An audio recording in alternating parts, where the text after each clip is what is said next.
Welcome back to CMA Telugu ఛానల్లో మనం GST related topics discuss చేస్తూ ఉన్నాము. అండ్ దానికి సంబంధించి సప్లై చాప్టర్ అనేది స్టార్ట్ చేసాము. అండ్ సప్లై చాప్టర్లో మనం ఇప్పుడు ఏం డిస్కస్ చేస్తూ ఉన్నామంటే సర్క్యులర్స్ అనేవి, క్లారిఫికేషన్స్ అనేవి డిస్కస్ చేస్తూ ఉన్నాము. సో మనం ఇప్పుడు ఏ సర్క్యులర్ గురించి మాట్లాడుకుంటున్నాము అంటే రిగార్డింగ్ టు మనకి ఆర్టిస్ట్కి సంబంధించి అనమాట. సో ఎవరైనా సరే ఆర్టిస్ట్ ఎవరు, పెయింటింగ్ కానీ ఇలాంటి ఎవరైనా సరే వర్క్ అనేది ఉంటుందో ఆర్టిస్ట్, అలాంటి వ్యక్తి గురించి మనం మాట్లాడుకుంటున్నాం. అండ్ అలాంటి వ్యక్తికి ఎలా జిఎస్టీ లివే అవుతుంది, ఎలా సప్లైలోకి ట్రీట్ చేస్తారు అని చెప్పి మాట్లాడుకుందాం. And clarification on issues regarding treatment of supply by an artist in various states and supply of goods by artist from galleries. So ఎవరైతే ఆర్టిస్టులు ఉంటారో వాళ్ళు ఏం చేస్తారంటే పెయింట్లని ఇలా ఆర్టిస్టిక్ పర్ఫార్మెన్స్ అనేవి చేస్తూ ఉంటారనమాట. అంటే వాళ్ళ స్కిల్స్ని యూస్ చేసి పెయింట్ వేయటం, డ్రాయింగ్ వేయటం ఇలాంటివి చేస్తూ ఉంటారనమాట. సో అలాంటివి చేస్తున్నప్పుడు వాళ్ళని ఎలా ట్రీట్ చేస్తారు, సప్లైలో ఎలా ట్రీట్మెంట్ ఉంటుంది వాళ్ళకి సంబంధించి, అండ్ ఒక్కొక్క ఆర్టిస్ట్ ఒక్కొక్క స్టేట్లో ఉన్నప్పుడు ఎలా ఉంటుంది, సప్లైలో ఎలా కన్సిడర్ చేస్తారు, అలాగే ఆర్టిస్ట్ తను చేసే ఏవైతే ఉన్నాయో గూడ్స్ అని అవ్వచ్చు, పెయింటింగ్ అవ్వచ్చు, ఏవైనా సరే అవి సప్లై చేశారనుకోండి, supply of goods by this artist from galleries. So తన గ్యాలరీలో చాలా ఉన్నాయన్నమాట, ఇలాంటి పెయింటింగ్లు కావచ్చు, ఇలాంటివి ఏవైతే ఉన్నాయో ఇవన్నీ సప్లై చేస్తున్నాడు అనమాట తన గ్యాలరీలోంచి తీసి. సో అప్పుడు ట్రీట్మెంట్ ఎలా ఉంటుంది అంటే the art work for supply on approval basis can be moved from place of business of it's registered person to another place within the same state or to a place outside the state on a delivery challan along with the e-way bill wherever applicable, and the invoice may be issued at the time of actual supply of work at supply of art work. So ఏదైతే మనకి ఈ ఆర్ట్కి సంబంధించిన work ఏదైతే ఉందో, పెయింటింగ్లు కావచ్చు, డ్రాయింగ్లు కావచ్చు, సో ఇవి సప్లై చేస్తూ ఉన్నాడు అనమాట. సో ఎలా చేస్తున్నాడు అంటే అప్రూవల్ బేసిస్లో చేస్తున్నాడు అనమాట. అండ్ ఏం చేస్తున్నాడు, ఒక ప్లేస్ నుంచి, తన ప్లేస్ ఆఫ్ బిజినెస్ నుంచి, ఎక్కడైతే తన రిజిస్టర్ అయ్యాడో ఆ ప్లేస్ ఆఫ్ బిజినెస్ నుంచి సప్లై చేస్తున్నాడు అనమాట అప్రూవల్ బేసిస్లో. ఏవైతే ఆర్ట్కి సంబంధించి ఉంటాయో అవి తన గ్యాలరీలోంచి తీసి చేస్తున్నాడు అనమాట. అది వితిన్ స్టేట్ చేస్తున్నాడు. So register person to another place within the same state. So ఎక్కడైతే ఒకే స్టేట్లో ఉన్నాడో, సపోజ్ ఏపీలో ఉన్నాడు అనుకోండి, ఏపీలో ఆ పర్సన్ ఆర్ట్కి సంబంధించి ఏవైతే పెయింటింగ్లు అవి ఉన్నాయో అవి సేల్ చేస్తున్నాడు అనమాట తన ప్లేస్ ఆఫ్ బిజినెస్ నుంచి.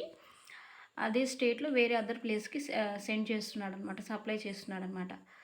అండ్ సప్లై చేసి తను ఏం చేస్తున్నాడంటే డెలివరీ చలాన్ అనేది ఇష్యూ చేస్తున్నాడు అనమాట. ఆ సప్లై ఆర్డర్తో పాటు డెలివరీ చలాన్ అనేది ఇష్యూ చేస్తున్నాడు అనమాట to A place out side the state on a delivery challan.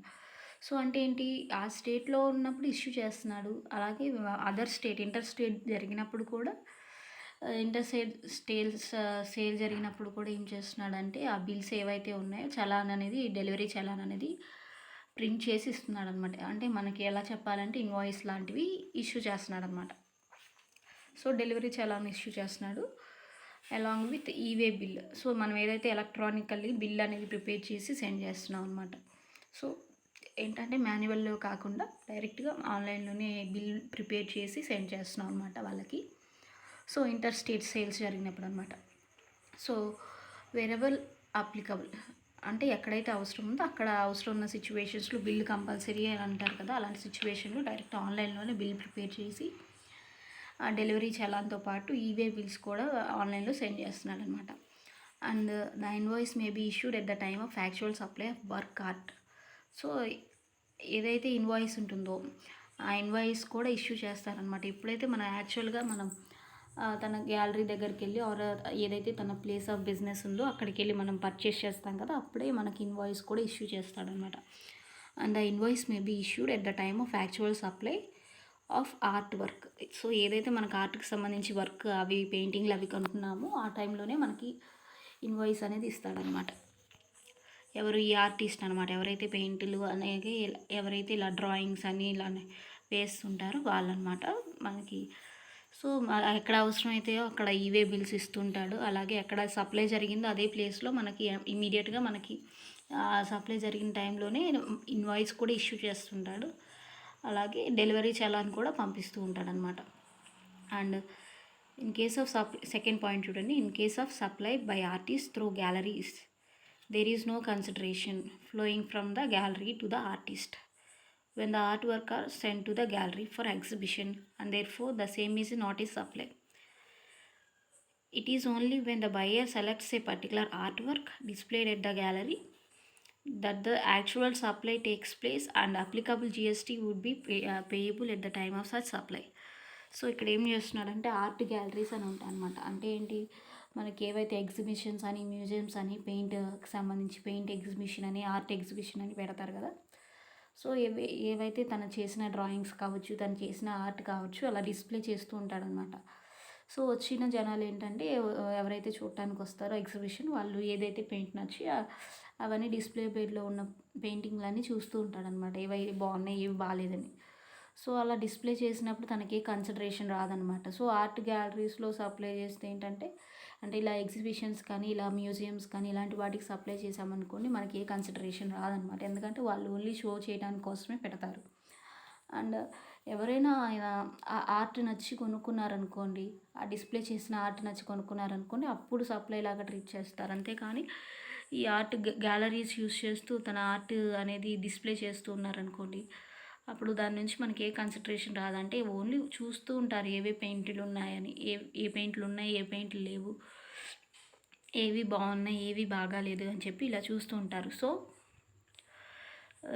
ఏదైతే ఆర్టిస్ట్ ఏది చేశాడో, ఇలాంటి supply by artist through galleries, so మనం ఇలా గ్యాలరీలో పెట్టి డిస్ప్లే చేస్తూ ఉంటాం అనమాట. ఎగ్జిబిషన్స్ లాగా ఆర్ట్ ఎగ్జిబిషన్స్ అని, ఇలా గ్యాలరీస్ అని, ఆర్ట్ గ్యాలరీస్ అని ఇలా పెట్టి మనం చూస్తూ ఉంటాం అనమాట. సో అక్కడ వచ్చి పబ్లిక్ వచ్చి వాటిని చూసి వెళ్తూ ఉంటారనమాట. సో దాని నుంచి మనకి ఏ కన్సిడరేషన్ ఉండదు. There is no consideration flowing from the gallery to the artist. So ఆ గ్యాలరీ నుంచి మనకి ఏ కన్సిడరేషన్ కూడా రాదనమాట. So when the art work are sent to the gallery for exhibition and so ఎగ్జిబిషన్కి అనేది మనం ఆ గ్యాలరీలో ఉన్న ఏవైతే ఆర్ట్లు ఉన్నాయో అవి ఎగ్జిబిషన్కి పంపిస్తాం కదండి. And therefore the same is not ఈ సప్లై. సో అది ఏమిటంటే అది సప్లై అవ్వదన్నమాట. ఏదైతే మన ఆర్ట్ ఏదైతే ఉందో ఆ ఆర్ట్ అనేది ఎగ్జిబిషన్ కోసం పంపించాం, అండ్ దాని నుంచి మనకి ఏ కన్సిడరేషన్ కూడా రాదు. And therefore the supplies ఏంటిది, ఇదిగోండి, the same is not a supply. It is only when the buyer select a particular art work displayed at the gallery. So ఎప్పుడు సప్లై అని ట్రీట్ చేస్తామంటే ఈ ఆర్ట్ గ్యాలరీకి సంబంధించి ఒక పర్టికులర్ బయర్ వచ్చేసి ఈ పర్టికులర్ ఆర్ట్ బాగుందని చెప్పి, డిస్ప్లే చేస్తున్న గ్యాలరీలో డిస్ప్లే చేస్తున్న పర్టికులర్ ఆర్ట్ బాగుందని చెప్పి సెలెక్ట్ చేసుకొని అది పర్చేస్ చేశారనుకోండి, అప్పుడు మనకి సప్లై జరిగినట్టు అండ్ అప్పుడు జిఎస్టీ అప్లికబుల్ అయినట్టు. సో చూడండి, when the buyer selects A particular art work displayed at the gallery that the actual supply takes place and the applicable GST would be payable at the time of such supply. So ఎక్కడైతే display జరుగుతుందో ఆ display జరుగుతున్న గ్యాలరీలోంచి ఒక buyer వచ్చి particular art బాగుంది, particular paint బాగుంది అని చెప్పి సెలెక్ట్ చేసుకున్నారు అనుకోండి, అప్పుడు అది పర్చేస్ చేయాలని అనుకోండి, పర్చేస్ చేస్తే అప్పుడు సప్లై లాగా ట్రీట్ చేస్తారనమాట. సప్లై టేక్స్ ప్లేస్ అనమాట. అప్పుడు జిఎస్టీ అప్లికబుల్ అవుతుంది అనమాట. సో అప్పుడు ఏదైతే మన జిఎస్టీకి సంబంధించి టైమ్ ఆఫ్ సప్లై అనేది కూడా అప్పుడే జరుగుతుందనమాట. And applicable GST would be payable at the time of such supply. So ఆ సప్లై ఎప్పుడైతే యాక్చువల్గా జరిగిందో, అంటే యాక్చువల్గా ఎప్పుడు పర్చేస్ ఆర్ కన్సిడరేషన్ పే చేస్తాడో అప్పుడు మనం జిఎస్టీలోకి తీసుకోవాలన్నమాట. టైమ్ ఆఫ్ సప్లై అనేది అప్పుడు తీసుకోవాలన్నమాట. And next goods sent on approval basis. So approval బేసిస్లో గూడ్స్ సెండ్ చేస్తే ఎలా ఉంటుంది. సో ఇక్కడ చూడండి, goods sent for exhibition. So ఇక్కడ ఏంటి, ఎగ్జిబిషన్కి పంపించారనమాట. సేల్ ఆర్ అప్రూవల్ అంటే ఏంటి, సేల్ అయినా చేయొచ్చు ఆర్ రిటర్న్ చేయొచ్చు అనమాట. సో ఏంటి, వాళ్ళకి నచ్చితే వాళ్ళు వెంటనే పర్చేస్ చేస్తారు, సో సేల్ జరిగింది. ఆర్ నచ్చకపోతే ఏంటంటే ఆ గూడ్స్ ఏవైతే ఉన్నాయో అవి మనకి రిటర్న్ వచ్చేస్తాయి అనమాట.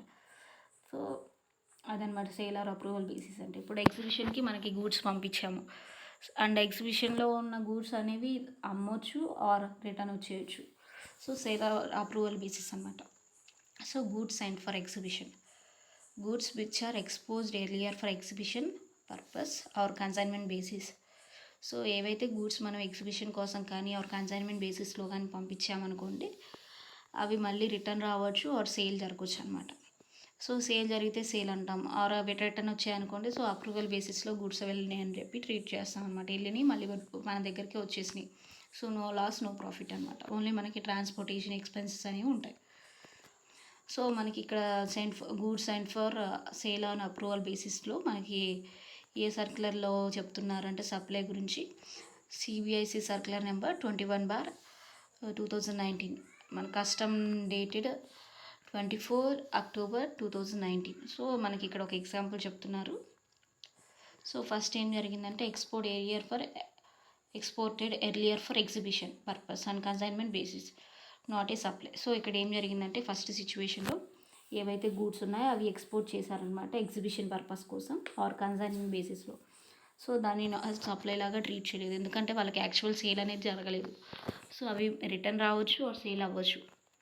Since such goods are meant for return to India. So అవేంటి, ఆ గూడ్స్ ఆ ఇండియా రావచ్చు ఆర్ అక్కడే సేల్ అవ్వచ్చు అనమాట. సో వేరే కంట్రీకి ఎక్స్పోర్ట్ చేశారనమాట.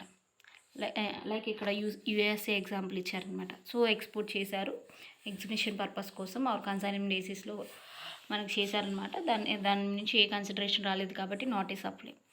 అండ్ అవి ఏంటంటే గూడ్స్ అనేవి రిటర్న్ రావచ్చు రాకపోవచ్చు. సో యుఎస్ఏలకి ఎక్స్పోర్ట్ చేశారనమాట. అండ్ నెక్స్ట్ సెకండ్ సిచ్యువేషన్ ఏం జరిగింది, reimported within 6 months from the date of delivery challan, import duty exempted. So ఏం జరిగింది, ఎక్స్పోర్ట్స్ అనేవి మనకి ఎగ్జంప్టెడ్ కదా. సో మనకి ఇక్కడ ఏంటి, మనకి ఏదైతే ఉందో ఆ ఏవైతే గూడ్స్ మనం ఎక్స్పోర్ట్ చేస్తామో అవే గూడ్స్ని మనం ఇంపోర్ట్ చేసుకున్నాం అనమాట. 6 నెలలలోపే వితిన్ 6 months మనం అవే మళ్ళీ రీఇంపోర్ట్ చేసుకున్నాం అనమాట. మన గూడ్స్ మనమే ఇంపోర్ట్ చేసుకున్నాం from the date of delivery challan. So మనం గూడ్స్తో పాటు డెలివరీ చలాన్ కూడా ఇస్తాం కదా. సో ఆ డెలివరీ చలాన్లో ఉన్న డేట్ నుంచి మన 6 months లోపే మనం ఆ గూడ్స్ని మనం రీఇంపోర్ట్ చేసుకున్నాం అనమాట. అండ్ ఇక్కడ మనకి ఇంపోర్ట్ డ్యూటీ అనేది ఎగ్జామ్టెడ్ అనమాట.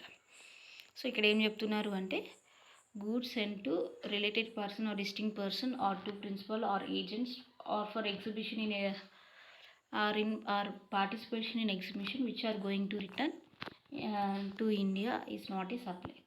సో ఏ గూడ్స్ అయితే సేల్ ఆర్ అప్రూవల్ బేసిస్లో కానీ ఆర్ ఎగ్జిబిషన్ పర్పస్ కోసం కానీ or any related persons or any principal కావచ్చు, ఏజెంట్స్ కావచ్చు, ఇలా ఎగ్జిబిషన్లో పెట్టి పార్టిసిపేట్ చేయడం కోసం కావచ్చు ఆ గూడ్స్ని, ఇలాంటి పర్పస్ కోసం గూడ్స్ని పంపించారనుకోండి, అది నాట్ ఏ సప్లై అనమాట. మనకి ఈ సర్క్యులర్ నెంబర్లో చెప్తున్నారు, సర్క్యులర్ 21/2019లో చెప్తున్నారు అనమాట, సిబిఐసి సర్క్యులర్లో. So goods and for exhibition అనేది మనకి ఇక్కడ చెప్తున్నారు అనమాట. ఏ గూడ్స్ అయితే ఎగ్జిబిషన్ పర్పస్ కోసం ఎగ్జిబిషన్లో పార్టిసిపేట్ చేయడం కోసం పెట్టారో ఆ గూడ్స్ని నాట్ సప్లై లాగా ట్రీట్ చేయరనమాట. సో మనం పైన ఎగ్జాంపుల్లో కూడా అదే డిస్కస్ చేస్తాము. ఆర్ట్ గ్యాలరీస్ అన్నా కూడా సేమ్ అదే అనమాట. సో మనకి ఏంటంటే మనం ఏదైతే డిస్ప్లే చేసామో ఆ డిస్ప్లేలో మనకి ఏం జరిగింది, నచ్చి ఎవరైనా సరే కస్టమర్ వచ్చి పెయింటింగ్లు కావచ్చు, ఆర్ట్ కావచ్చు, ఆర్ట్ వర్క్ ఏదైతే ఉందో ఆ వర్క్ని పర్చేస్ చేశారనుకుంటే అప్పుడు జిఎస్టీ అవుతుంది. అంతేగాని డిస్ప్లే చేశారు, ఓన్లీ ఎగ్జిబిషన్ పెట్టి ఆ గ్యాలరీస్లో ఉన్న ఐటమ్స్ని డిస్ప్లే చేశారు. సో అలా డిస్ప్లే చేసినప్పుడు సప్లై లాగా ట్రీట్ చేయారనమాట. అప్పుడు జిఎస్టీ అనేది అప్లికబుల్ కాదు. అలా కాకుండా ఒక పర్టికులర్ ఆర్ట్ వర్క్ని ఒక బయ్యర్ వచ్చి సెలెక్ట్ చేసుకొని పర్చేస్ చేసుకున్నాడు అనుకోండి, అప్పుడు జిఎస్టీ అనేది అప్లై అవుతుందన్నమాట, సప్లైలో ఇంక్లూడ్ చేస్తారు. సేమ్ అనమాట, goods and on approval or goods and on sale or approval basis అంటే. సో ఇక్కడ కూడా అంతే. సో ఎగ్జిబిషన్ పర్పస్ కోసం పంపించిన అంటే ఏంటి, ఓన్లీ డిస్ప్లే పర్పస్ కోసమే గూడ్స్ అనేది పంపించారు. ఓన్లీ డిస్ప్లే పెట్టారు, ఎగ్జిబిషన్లో పెట్టి వాటిలో గూడ్స్ డిస్ప్లే చేస్తూ ఉన్నారు. సో నచ్చిన వాళ్ళేమో గూడ్స్ కొనుక్కుంటారు వెంటనే, అప్పుడు సప్లై జరిగినట్టు. అలా కాకుండా మళ్ళీ అవి రిటర్న్ వచ్చేసాయి అనుకోండి ఇండియా, సో అంటే అవి మళ్ళీ మనకి రిటర్న్ వచ్చాయి అనుకోండి, ఇండియానే కాదు మళ్ళీ మనకి రిటర్న్ వచ్చాయి అనుకోండి, అప్పుడు సప్లై లాగా ట్రీట్ చేయమన్నమాట, not a supply and no GST is applicable. So ఇక్కడ ఎగ్జాంపుల్ ఏంటంటే మనకి ఫారిన్ అంటే యూఎస్ఏకి గూడ్స్ అనేవి ఎక్స్పోర్ట్ చేశారు. అండ్ అవి ఏ గూడ్స్ అయితే ఎక్స్పోర్ట్ చేశారు ఎగ్జిబిషన్ పర్పస్ కోసం, వాళ్ళు ఏం చేశారంటే ఎగ్జిబిట్ చేశారనమాట, అందరికీ డిస్ప్లేలో పెట్టారనమాట. ఏవైతే వెరైటీ గూడ్స్ ఉన్నాయో ఇవి మా పర్టికులర్ గూడ్స్, ఇవి మా పర్టికులర్ వెరైటీస్ అని చెప్పి మనకి డిస్ప్లే చేశారనమాట. సో ఆ గూడ్స్ ఏవైతే ఉన్నాయో ఆ గూడ్స్ అన్నీ మళ్ళీ 6 నెలలలోపు మనం మళ్ళీ రీఇంపోర్ట్ చేసుకున్నాం అనమాట. అండ్ ఆ రీఇంపోర్ట్ చేసుకున్నాం ఏమిటంటే ఆ ఇంపోర్ట్ డ్యూటీ అనేది ఎగ్జామ్టెడ్ అనమాట. సో ఇంపోర్ట్ డ్యూటీ అనేది ఎగ్జామ్టెడ్. సో ఇక్కడ ఏం చెప్పారు అంటే కంక్లూజన్, గూడ్స్ ఎవరైతే రిలేటెడ్ పర్సన్స్ కావచ్చు, విజిటింగ్ పర్సన్స్ కావచ్చు, ఆర్ ప్రిన్సిపల్కి ఆర్ ఏజెంట్కి ఎవరికైనా పంపించని మన గుడ్స్ పంపించాం. అండ్ ఎందుకోసం పంపించామంటే ఎగ్జిబిషన్లో పెట్టడం కోసం, participation in exhibition which are going to return to India. So అవేంటి, ఎగ్జిబిషన్ పర్పస్ కోసమే పంపించాం, సేల్ పర్పస్ కోసం కాదు. సో అవేంటంటే ఏదో ఒక రోజు మళ్ళీ మనకి ఇండియాలోకి వచ్చేస్తాయి అన్నమాట. So which are going to return to India, అవి మళ్ళీ మనకి ఇండియాకి వస్తాయి. మన గూడ్స్ మనకి ఎగ్జిబిషన్ కంప్లీట్ అయిపోగానే మన గూడ్స్ ఏవైతే ఉన్నాయో ఆ గూడ్స్ మనకి మళ్ళీ వాపస్ వస్తాయి అన్నమాట. సో అక్కడ సేల్ జరిగినట్టు కాదు. So it is not a supply. And GST కూడా దాని మీద పే చేయాల్సిన అవసరం లేదు. సేల్ ఆర్ అప్రూవల్ కోసం పంపిస్తే అక్కడ ఏ సేల్ జరగకుండా మళ్ళీ మన గూడ్స్ మనకు రిటర్న్ వచ్చాయనుకోండి, అప్పుడు జిఎస్టీ పే చేయాల్సిన అవసరం లేదు, not a supply. And next క్లాస్లో మనం composite supply and mixed supply అంటే ఏంటనేది డిస్కస్ చేద్దాము. And thanks for watching. Please like చేయండి, షేర్ చేయండి, సబ్స్క్రైబ్ చేయండి our channel CMA Telugu. Please like, share, subscribe to my channel CMA Telugu.